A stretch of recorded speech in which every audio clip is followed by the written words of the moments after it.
Wow. That is a pretty brutal confession, right? Especially coming from a guy who walked away from $850 million. To me, that sounds like a dream dying. The dream of a truly private, totally ad-free way for the whole world to communicate. So, how did we get here? How did the world's most private messenger, an app built by two guys who were famously rejected by Facebook, by the way, end up as its most valuable and, let's be honest, its most contradictory possession? The answer, I think, gets at the core conflict of our entire digital lives. Okay, so let's get into it. Our story kicks off with one of the greatest ironies in Silicon Valley history. And it's a story that doesn't start with some brilliant idea, but with a couple of really tough rejections. You know, what's so fascinating here is that WhatsApp's DNA, it wasn't cooked up in some boardroom. It was literally forged by personal experience. You have Jan Koum, who grew up in the Soviet Union and had this deep, gut-level hatred for any kind of surveillance. Then there's Brian Acton, the super pragmatic engineer. He and Koum both got completely disillusioned after their time at Yahoo, where they just watched firsthand as user data was strip-mined for ads. So for them, this wasn't just a business plan. It was a personal mission. And man, that mission just took off like a rocket. I mean, the first idea, a simple status updater, total flop.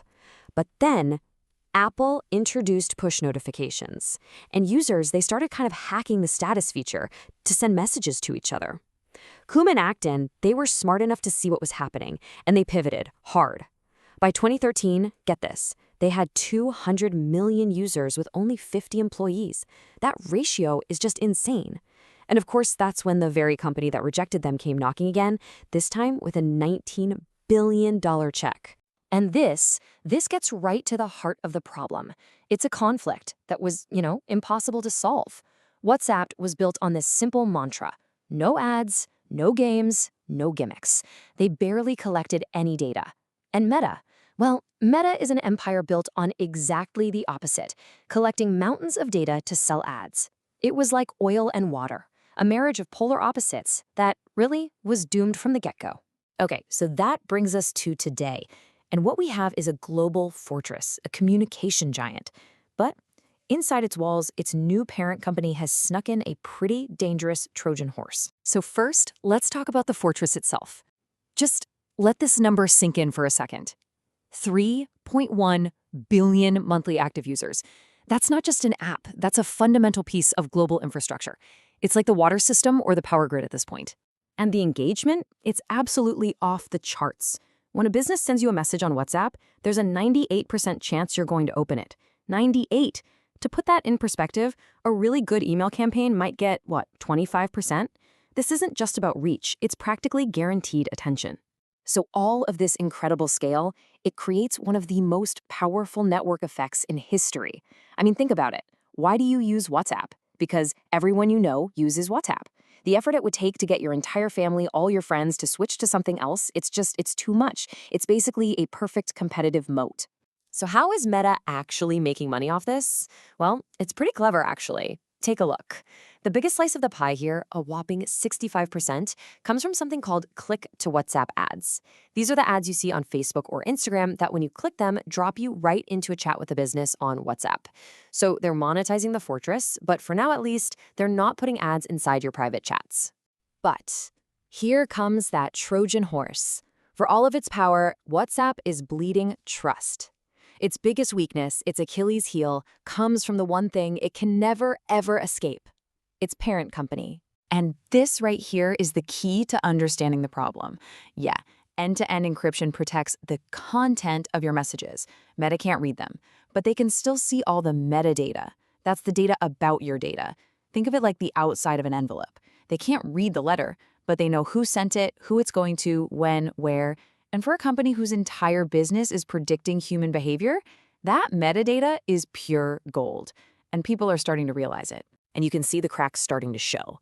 That forced privacy policy update back in 2021, it caused a huge user backlash. People were fleeing to other apps. Then there's the fact that its encrypted nature makes it a perfect dark space for misinformation to go viral.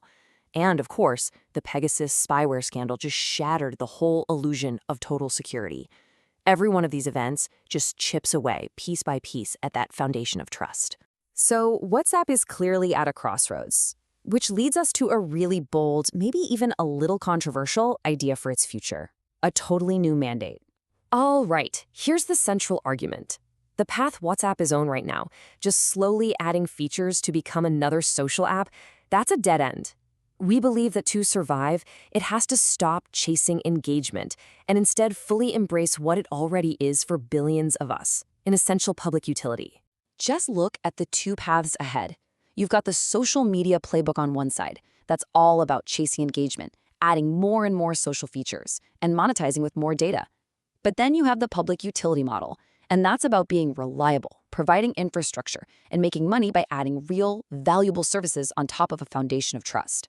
So, what does this utility actually look like in practice? Well, we think it's built on three core pillars. And this isn't about adding more clutter or gimmicks. This is about building the foundational stack for our modern digital lives. We're talking Vault for your identity, Pay for all your transactions, and Connect for essential services. Okay, pillar number one, WhatsApp Vault. Just imagine a super secure, separately encrypted space inside the app you already use. This space holds verified digital versions of your passport, your driver's license, concert tickets, you name it. It essentially becomes your personal, sovereign digital wallet. You and only you are in control of your identity. Then, on top of that trusted identity layer, you build Pay 2.0. And we're not just talking about paying a friend back for lunch. This would become a universal protocol for money. Think about it. International money transfers with almost zero fees, basically crushing services like Western Union. Or seamless QR code payments at your local coffee shop, all happening inside the app you already have open all day. And finally, you tie it all together with WhatsApp Connect. This becomes a trusted marketplace for local services. So, say you need a plumber. You find one on Connect. Their identity and their qualifications, they're verified by your vault. You book them, and then you pay them. Right there, through Pay 2.0. It's a completely closed loop of trust, and it solves a huge real-world headache for millions of people. And look, this isn't just some pipe dream. This is a real, actionable, 3-year roadmap to turn the world's biggest messenger into the world's most essential utility. Here's how it could work. Year 1 is all about laying the foundation and rebuilding trust. You launch Vault and a brand new, radically transparent privacy dashboard. Year 2 is about expansion. You start to monetize that newfound trust by rolling out Pay 2.0 globally and launching the Connect marketplace. And by year 3, you reach ubiquity. Vault becomes the core of a new, secure sign-in with WhatsApp protocol, a truly private alternative to logging in with Google or Facebook. But here's the ultimate endgame, the real power move. To kill the trust problem for good, you architect the whole thing, especially Vault, on decentralized technology. Doing that would make it mathematically impossible for Meta or anyone else to ever access your data without your permission. You'd be proving your commitment to privacy with cryptography, not just with words. So it all comes down to this one question. This whole utility dream, well, it would directly compete with and probably destroy Meta's fastest growing ad business. It would take a kind of long-term vision and real guts that, frankly, we just don't see very often in big tech. So can WhatsApp actually escape its parent company's data-hungry shadow and become the utility the world actually needs? Or is it just stuck, a prisoner of its owner's business model? I guess the next few years are going to tell the whole story.